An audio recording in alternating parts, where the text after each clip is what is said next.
فأنا ناصح لإخواني بالصدع بالحق تبيض وجوههم. السكوت في مسألة الحزبية يضرها، فاصدع بما تؤمر وأعرض عن المشركين. سلامي على دماج ورجالها والشيخ يحيى ودار العلم يا سعد بانيها. بسم الله الرحمن الرحيم. الحمد لله حمدا كثيرا طيبا مباركا فيه كما يحب ربنا ويرضاه. أشهد أن لا إله إلا الله وحده لا شريك له، وأشهد أن محمدا عبده ورسوله صلى الله عليه وعلى آله وأصحابه ومن تبعهم بإحسان إلى يوم الدين. أما بعد،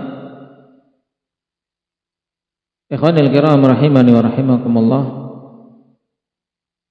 Pertemuan yang lalu kita telah mengambil hadis kedua pada hadis-hadis tentang libas, yaitu hadis Imran bin Husain radhiyallahu anhu, innallaha yuhibbu idza an'ama 'ala 'abdin ni'matan an yara athara ni'matihi 'alaihi. Hadis yang agung yang padanya bimbingan untuk kita semua ikhwan, kapan saja Allah Subhanahu wa taala memberikan nikmat kepada seorang hamba, untuk seorang menunjukkan nikmat tersebut ada pada dirinya sebagai bentuk syukur kepada Allah Subhanahu wa taala, bukan sebagai bentuk kesombongan, pamer, dan untuk membanggakan diri di hadapan manusia. Ini harus dibedakan.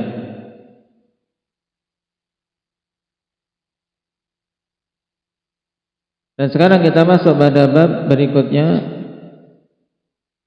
Qala al-mu'allif wafaqahullahu ta'ala, babu khairit thiyab. Bab berkaitan dengan sebaik-baik pakaian. Dan yang akan kita bahas di sini sebagaimana dalam hadis, yaitu sebaik-baik pakaian dari sisi warnanya. Dan di sana ada sisi pandang yang lain, ikhwan, terkait penentuan pakaian yang baik itu yang bagaimana. Dan kaidah pokok dalam pembahasan pakaian, sebagaimana dikatakan oleh Imam As-Sa'di rahimahullahu ta'ala dalam mandumah beliau, wal aslu fi miyahina at-tahara wal ardi wat thiyabi wal hijarah. Hukum asal pada air, demikian pula bumi, tanah, pakaian, itu adalah apa? Sucina dan bolehnya. Nah, sampai datang dalil-dalil yang menunjukkan keharaman, sehingga hukum asal dalam pakaian adalah halal. Dan tingkatan utamanya pakaian bergantung kepada yang pertama, bagaimana pakaian ini bisa mewujudkan tujuan utama pakaian, dan yang kedua, berdasarkan kecocokan pakaian ini dengan syariat, serta yang ketiga berkaitan dengan bagaimana pandangan Rasul sallallahu alaihi wasallam terkait jenis pakaian tersebut. Setelah kita lewati tujuan utama berpakaian, ada dua, apa itu? Endang ya Arif. Menutup aurat dan sebagai perhiasan. Iwari sawatikum warisha. Ya bani Adam, qad anzalna 'alaikum libasan iwari sawatikum warisha. Sehingga kapan saja suatu pakaian lebih rapat, lebih menutup aurat, maka lebih utama daripada pakaian yang di bawahnya dari sisi menutup aurat. Oleh karena itulah qamis itu lebih bagus daripada sekedar rida dan izar. Kenapa? Karena astar, lebih menutup. Kenapa? Karena langsung nyambung dari atas ke bawah. Qamis itu yang kita kenal dengan jubah. Berbeda dengan sekedar pakai rida dan izar. Seperti orang ihram itu. Orang ihram kan mudah tersingkap. Pakaian memang lengkap. Pakaian bawah pakai rida, pakai apa? Bawah izar, atas pakai rida, cuman disampirkan. Ketika lengah untuk memegang kadang terbuka. Maka dari sisi ini diutamakan qamis, karena qamis membentuk tubuh sehingga apa? Akan lebih menjaga aurat dan sulit untuk tersingkap. Demikian pula sirwal.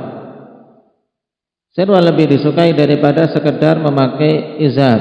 Kenapa? Karena sirwal bisa menutup bagian samping dan bawah, berbeda dengan izar saja. Izar memang samping tertutup tapi bawah masih terbuka. Seandainya ada orang pasang cermin di bawahnya bisa kelihatan aurat. Nah, tapi izar sudah menutup. Karena izar menutup bagian apa? Bagian samping. Adapun pandangan dari bawah belum. Makanya ketika seorang memakai sirwal dalam kondisi ini lebih utama. Dan tatkala banyak sirwal ikhwan, apalagi yang dibuat terkadang bukan jenis sirwal, terkadang jenis pantalon. Nah, itu memang menutup pandangan dari bawah, tapi dari samping masih membentuk. Apalagi ketika seorang dalam kondisi rukuk maupun sujud. Maka para ulama kita menasihatkan untuk melapisinya dengan izar. Taib, bersirwal, dan kemudian dilapisi dengan izar atau sirwal, kemudian dilapisi dengan qamis. Ini akan lebih utama dari sisi apa? Astar, dari sisi apa? Lebih apa? Kuat, lebih bagus dalam sitar, dalam menutup aurat. Terlebih lagi ketika salat. Karena ada kondisi-kondisi seperti rukuk dan sujud. Kalau seorang sitar dari arah sampingnya tidak bagus, akan membentuk lekuk-lekuk tubuh yang ini mengurangi kesempurnaan dalam menutup aurat. Karena menutup aurat ada dua hal penting yang hendaknya diperhatikan. Yang pertama, menutup zatnya, dalam artian menutup aurat itu sendiri dari pandangan. Sehingga syaratnya apa? Harus ditutup dengan kain yang tidak apa? Tidak nerawang. Tahu nerawang? Hah? Makanya kain sebagus apapun kalau nerawang belum bisa untuk menutup aurat. Ini jelas. Makanya seorang memakai pakaian kok tembus pandang, ini belum dikatakan menutup aurat. Seandainya sholat dengan pakaian seperti ini, misalnya dia pakai sirwal dari bahan seperti yang untuk kelambu itu, tahu? Nah, kira-kira sah enggak salatnya? Hah? Sah enggak? Enggak sah. Ya, belum menutup aurat, ya masih nerawang. Ya. Baik. Ini hal pokok yang harus diperhatikan. Dari yang menjadi syarat pokok utama adalah tertutupnya zat atau apa? Aurat itu sendiri. Kemudian yang kedua, ikhwan, menutup hajm, menutup bentuknya. Ini penyempurna. Makanya, pakaian walaupun tebal tapi ketat. Ini bedakan. Seorang sholat dengan pakaian yang tebal, pakai misalnya levis tebal ya kan, tapi ketat. Tebal, auratnya tertutup belum? Tertutup. Tapi hajmnya, bentuk tayyib lekuk-lekuknya tertutup enggak? Enggak, karena membentuk. Tapi dari sisi sah tidak? Sah. Bedakan. Cuman tidak sempurna. Ini untuk laki-laki. Tidak sempurna kenapa? Karena apa? Hajm, yaitu besar kecilnya aurat ini, bentuknya apa, lekuk-lekuknya ini belum tertutup dengan apa? Sempurna. Maka kapan saja pakaian memenuhi dua hal ini, menutup auratnya itu sendiri, kemudian menutup dari pandangan apa? Bentuk dan lekuk-lekuknya, maka inilah yang sempurna. Baik. Dan pakaian semakin sempurna dalam menutup aurat semakin bagus. Ini dari sisi pandang hikmah pertama, yuwari sawatikum. Karena ini tujuan pokok dalam berpakaian. Untuk apa? Menutup aurat kalian. Warisha dan berhias. Nah, hiasan ini sebagai apa? Sebagai hikmah kedua. Nah, hikmah tambahan. Baik. Maka perkara hiasan ini, ya, memakai pakaian sebagai hiasan, sehingga pakaian yang bagus, yang sesuai syar'i itu lebih utama daripada pakaian yang menyelisihi syariat.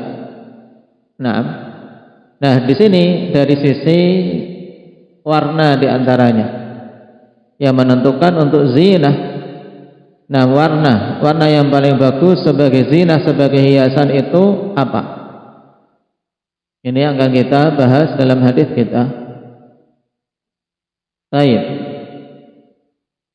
Qala al-mu'allif wafaqahu Allah taala an Abdullah bin Abbas radhiyallahu anhuma anna Nabiy sallallahu alaihi wasallam qala ilbasu min thiyabikumul bayad fa innaha min khairi thiyabikum wa kaffinu fiha mautakum. Ini lebih bagus dengan dhammil mim, itu lebih ringan ketika terjadi iltiqa'us sakinain. Sebelumnya dhammah maka lebih ringan untuk didhammah. Ilbasu min thiyabikumul bayad, pakailah dari pakaian-pakaian kalian yang berwarna putih. Fa innaha min khairi thiyabikum, karena sungguhnya itu adalah sebagus-bagus pakaian kalian. Wa kaffinu fiha mautakum, dan kafanilah pada pakaian yang berwarna putih mayit-mayit kalian. Hadis rawahu Ahmad wassahahu Albani rahimahullahu ta'ala. Hadis ini jelas akhwani fillah dorongan untuk kita kaum muslimin memakai pakaian yang berwarna putih, dan nas dari Nabi sallallahu alaihi wasallam bahwasanya itu min khairi thiyabikum, termasuk dari sebagus-bagus pakaian kalian dari sisi warna. Nah, dan juga ini yang dipilihkan untuk orang-orang yang telah wafat dari kalangan kaum muslimin untuk dikafani dengan kafan yang berwarna putih, itu yang terbaik bagi mereka. Menunjukkan seandainya dikafani dengan selain warna putih boleh tidak? Boleh kalau memang adanya selain itu. Tapi hendaknya kita pilih yang terbaik. Nah, untuk mayit-mayit kita dari sisi warna, ya dengan warna putih. Dan telah dinukilkan kesepakatan para fuqaha ikhwan tentang disunnahkan untuk memakai pakaian yang berwarna putih.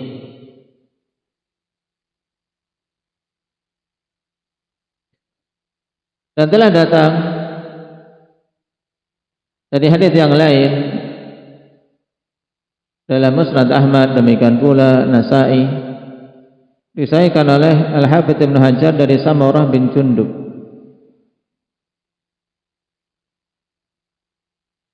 Ilbasu thiyabal bayad fa innaha atharu wa atyab wa kaffinu fiha mautakum. Pakailah pakaian yang berwarna putih, karena sungguhnya itu athar wa atyab. Di sini ada dua kriteria. Kenapa dipilih warna putih? Yang pertama athhar, yang kedua atyab. Imam Asy-Syaukani rahimahullahu taala ketika mensyarah hadis mengatakan wa amma kaunuhu atyab fadzahir. Adapun kondisi warna putih itu atyab, lebih bagus, itu jelas karena warna ini warna yang dasarnya manusia menyukai, warna putih. Adapun wa amma kaunuhu adhar fali anna adna syai'in yaqau alaihi yadhhar, dan lebih suci, ya lebih suci, lebih bersih, dikarenakan sedikit saja dari suatu kotoran pada pakaian tersebut yang menempel akan nampak. Nah, fayaghsilu idza kana min jinsin najasah fayakunu naqiyan, sehingga seorang yang memakainya akan segera mencucinya apabila itu dari jenis najis, sehingga pakaian ini betul-betul suci. Dan Rasulullah sallallahu alaihi wasallam telah sebutkan dalam doa iftitah apa? Wa naqqini minal khataaya kama yunaqqas thawbul abyadu minad danas. Dijadikan perumpamaan. Ya Allah, bersihkanlah aku dari kotoran-kotoran, kesalahan-kesalahan sebagaimana dibersihkannya pakaian yang berwarna putih dari kotoran. Nah, maka jelas. Nah, ini diantara sisi keutamaan pakaian berwarna putih. Kenapa? Nabi katakan khairi thiyabi min khairi thiyabikum, termasuk diantara sebaik-baik pakaian kalian. Karena apa? Atyab wa adhar, lebih bagus, lebih thayyib, dan lebih suci. Karena kotoran jelas nampak terlihat ketika menempel. Dan ditekankan lagi akhwan bagi qari'ul Quran, sebagaimana dinukilkan dari Umar bin Al-Khattab radhiyallahu anhu, beliau menganjurkan untuk para qurra'ul Quran memakai pakaian berwarna putih. Nah, nukila an Umar istihbabu lubsil abiyad liqari'il Quran. Dinukilkan dari Umar radhiyallahu anhu, disunnahkannya memakai pakaian putih bagi qari'ul Quran. Baik. Lalu bagaimana dengan warna-warna yang lain? Kaidah dalam masalah penentuan warna, ikhwan, pada asalnya semua warna boleh kecuali warna-warna yang datang dalil pelarangannya. Apakah datang pelarangan yang mansus atau pelarangan dari sisi yang lain dikarenakan masuk dalam kategori tasyabbuh, yaitu menyerupai ciri khas suatu kaum dari kaum-kaum yang kafir. Di sana ada warna yang lain yang juga datang keutamaan, ya kawan, di mana sebagian fuqaha mengatakan sunnahnya memakai pakaian tersebut, yaitu pakaian yang berwarna hijau. Nah, sebagian fuqaha berpendapat demikian. Dan kenapa? Karena itu adalah pakaian penduduk surga. Baik, dalilnya apa? Kebanyakan sudah hafal. Aliyahum thiyabu sundusin khudr. Apa khudr? Berwarna hijau. Wa istabarak dalam surat Al-Insan. Baik, ini pakaian penduduk surga. Thiyab sundus, ya, dari sutra. Khudr berwarna hijau. Dan juga Nabi sallallahu alaihi wasallam diriwayatkan dalam hadis yang dikeluarkan oleh Imam Abu Dawud, demikian pula Tirmidzi, dari Abu Rimsah, ra'aitu Nabiyya sallallahu alaihi wasallam wa alaihi burdani akhdaran. Aku melihat Nabi sallallahu alaihi wasallam dalam keadaan beliau memakai 2 burdah yang berwarna hijau. Nah, dan bahkan datang riwayat yang dihasankan oleh Syalbani rahimahullahu taala dalam riwayat Tabrani dari Anas bin Malik radhiyallahu anhu, kana ahabbul alwani ilaihi ay Rasulullah sallallahu alaihi wasallam al-khudrah. Adalah dulu warna yang paling disukai Nabi sallallahu alaihi wasallam adalah warna hijau. Imam Syaukani rahimahullahu taala mengatakan wa yadullu ala istihbabi lubsil akhdar li'annahu libasu ahlil jannah wa huwa aidan min anfa'il alwani lil absar wa min ajmaliha fi a'yunin nadhirin. Kata Imam Syaukani, dan menunjukkan tentang disunnahkannya memakai pakaian berwarna hijau karena itu adalah pakaian penduduk surga, dan juga dikarenakan itu warna yang paling bermanfaat bagi mata. Makanya seorang yang kadang matanya penat, dia pergi ke tempat yang banyak tumbuhan warna hijau, sawah-sawah, melihat warna hijau itu sejuk di mata. Naam. Kemudian wa min ajmaliha fi a'yunin nadhirin, dan termasuk di antara yang paling indahnya di mata orang-orang yang melihat. Baik, ini dari sisi warna. Jadi ada 2 warna yang datang penganjuran akhwan, yaitu warna putih, itu jelas datang perintah ilbasu min thiyabikumul bayad. Kemudian datang yang kedua tentang warna hijau dengan beberapa alasan tadi yang disebutkan oleh Imam Asy-Syaukani rahimahullahu taala. Pertama karena itu thiyabu ahli jannah, pakaiannya penduduk surga. Yang kedua karena Nabi sallallahu alaihi wasallam mencintainya, juga karena kemanfaatannya. Taib, warna yang disukai oleh mata dan indah dilihat. Adapun warna-warna yang lain akhwan, taib, antaranya warna hitam. Dibolehkan untuk memakai warna hitam baik laki-laki maupun perempuan,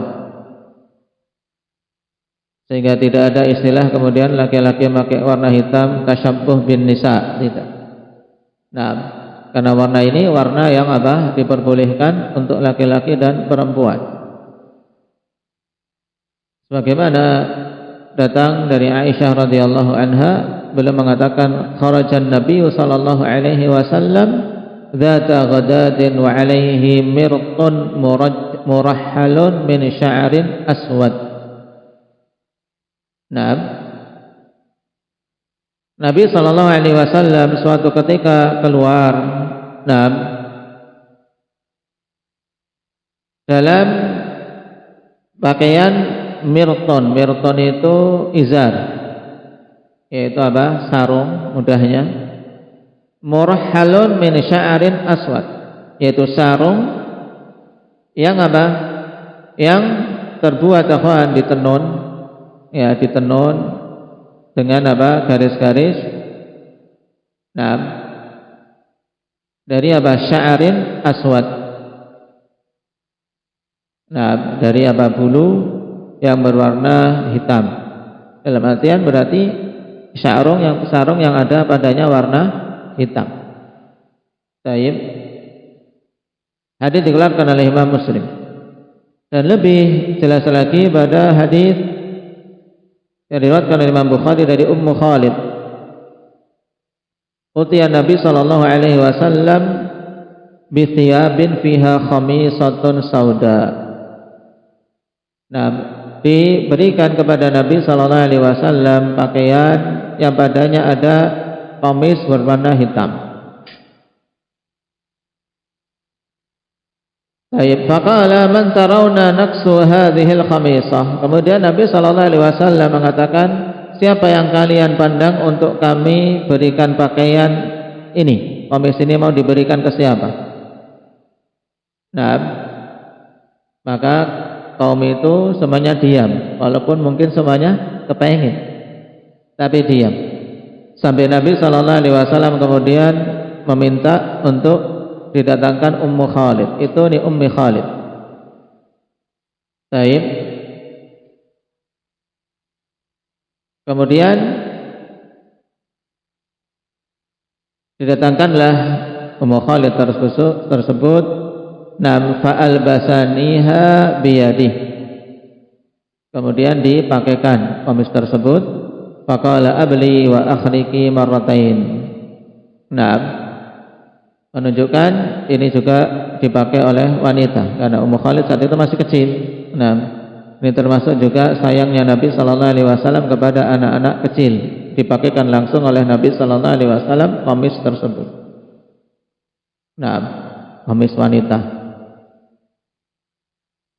Menunjukkan warna hitam boleh untuk laki-laki dan perempuan, dan itu warna yang terbagus bagi para wanita dari sisi untuk berhijab. Untuk berhijab akhwani fillah, itulah yang kita lihat dipilih oleh para sahabiyah. Makanya diungkapkan dari sisi wakar, ketenangan, juga haibah para wanita-wanita sahabiyah saat itu dalam pakaian-pakaian yang berwarna hitam. Taib.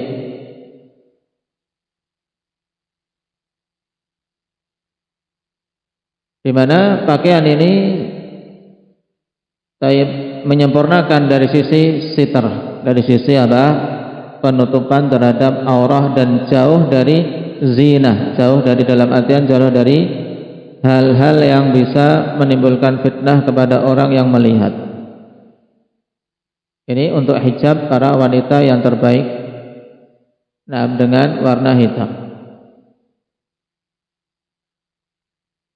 Kemudian warna yang lain, warna kuning. Warna kuning ini juga boleh dipakai untuk laki-laki. Demikian pula untuk para wanita, selama hal itu tidak dipakai di luar sehingga menimbulkan fitnah.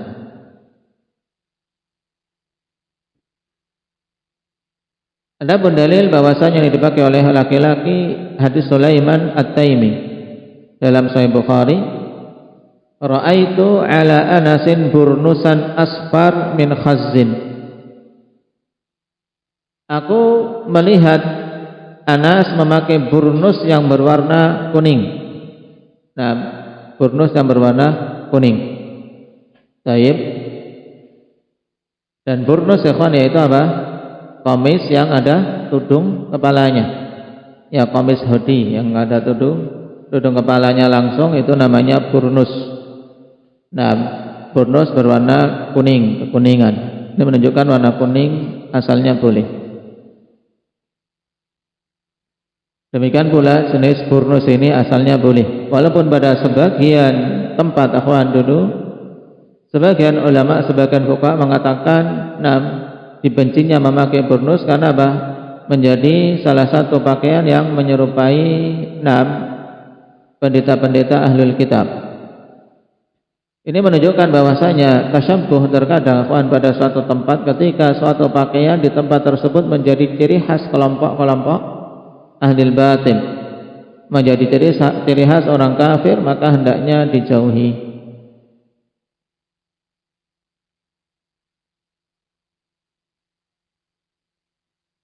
Demikian pula riwayat yang lain seperti dipakainya burnus yang berwarna kuning ini oleh Jundub. Dan juga untuk perempuan pada kisah Ummu Khalid dari riwayat yang lain diketahui bahwasanya Nabi sallallahu alaihi wasallam memakaikan kepadanya qamis yang berwarna asfar, berwarna kuning.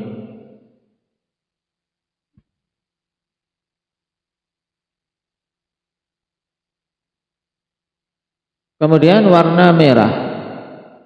Nah, terkait warna merah ini akhwan, untuk laki-laki terjadi khilaf. Apakah boleh seorang laki-laki memakai qamis, memakai pakaian yang berwarna merah. Kebanyakan para fuqaha dari kalangan Malikiyah, Syafi'iyah, demikian pula Hanafiyah dan Hanabilah, dan ini yang dipilih oleh Imam Ibnu Qudamah rahimahullahu taala. Nah, dan juga Imam Asy-Syaukani rahimahullahu taala, bahwasanya pakaian berwarna merah itu boleh. Pakaian berwarna merah itu boleh. Baik. Kecuali merah yang terbuat dari tumbuhan usfur warnanya itu. Nah, sebagaimana ditegaskan oleh Imam Asy-Syaukani rahimahullahu taala, al-mamnu'u minhu huwal ahmar alladhi subigha bil usfur wal mubah huwal ahmar alladhi lam yusbaq bihi. Ini kesimpulan dari khilaf yang panjang, Pak. Tarjih dari Imam Asy-Syaukani rahimahullahu taala dalam Ad-Darari, bahwasanya yang dilarang dari warna merah untuk laki-laki adalah apa? Warna merah yang tercipta atau terbuat karena celupan tumbuhan usfur. Adapun yang mubah yang diperbolehkan adalah merah selain itu, dan kebanyakan zaman sekarang ya warna merah dari apa? Dari pewarna sintetis, tidak memakai tumbuhan usfur, sehingga aman dari pelarangan. Baik. Kenapa sampai terjadi khilaf dalam masalah ini, ikhwan? Nah, karena datang hadis yang menunjukkan seakan-akan ada larangan secara mutlak tentang warna merah. Baik. Di antaranya ketika Rasulullah sallallahu alaihi wasallam melihat Abdullah bin Amr bin Al-As radhiyallahu anhuma memakai thiyab mu'asfar, pakaian yang warnanya kemerah-merahan karena mu'asfaron, yaitu tercipta warna merah itu karena tumbuhan usfur. Nabi melarangnya, dan memerintahkan untuk melepas pakaian tersebut. Nah, dari sinilah fuqaha berselisih pendapat. Nah, thiyab mu'asfar yang dilarang itu bukan kemudian dimutlakkan warna merah. Makanya Imam Syaukani rahimahullahu taala katakan dalil itu lebih sempit daripada pendalilan oleh mereka. Karena pendalilan mereka melarang semua warna merah, padahal dalil itu adalah pakaian yang hasil dari apa? Tumbuhan usfur. Itu yang dilarang. Nah, makanya dalam masalah ini akhwanifillah, selama warna merah ini bukan hasil dari usfur, maka diperbolehkan. Karena merah itu sangat banyak, ada merah hati, ada merah maron, ya kan, macam-macam merahnya. Taib. Dan yang menunjukkan hal ini, Nabi SAW sendiri juga pernah memakai pakaian berwarna merah. Hadits Bara radhiyallahu anhu dalam Sahih Bukhari dan Muslim, ra'aitun Nabi SAW fi hullatin hamra ma ra'aituhu syai'an ahsana min. Aku melihat Nabi SAW pada hullah, yaitu pakaian atasan yang berwarna merah, dan aku tidak melihat sesuatu yang lebih bagus dari beliau. Nah, demikian pula dalam hadits Abi Juhaifah, annahu ra'a an-nabiyya sallallahu alaihi wasallam fi hullatin hamra, melihat Nabi sallallahu alaihi wasallam memakai apa? Hullah yang berwarna merah. Dan hullah yaitu memakai atasan sekaligus juga memakai izar. Ini menunjukkan bahwasanya asal dari warna tersebut boleh, kecuali yang datang pelarangan secara khusus, yaitu thawb mu'asfar. Thawb mu'asfar yaitu pakaian yang warna merahnya muncul karena dicelup dengan tumbuhan usfur. Baik.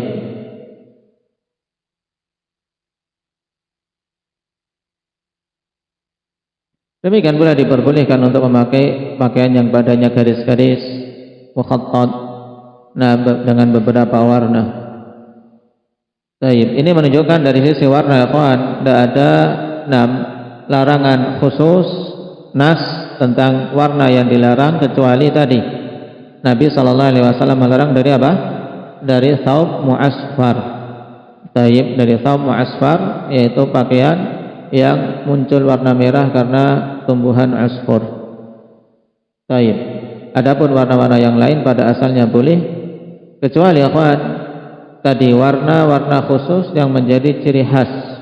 Nah, maka ketika itu menjadi ciri khas agama tertentu atau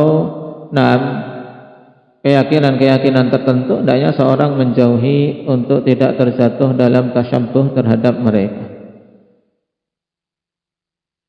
Nah, wallahu ta'ala alam, walhamdulillahirabbil alamin.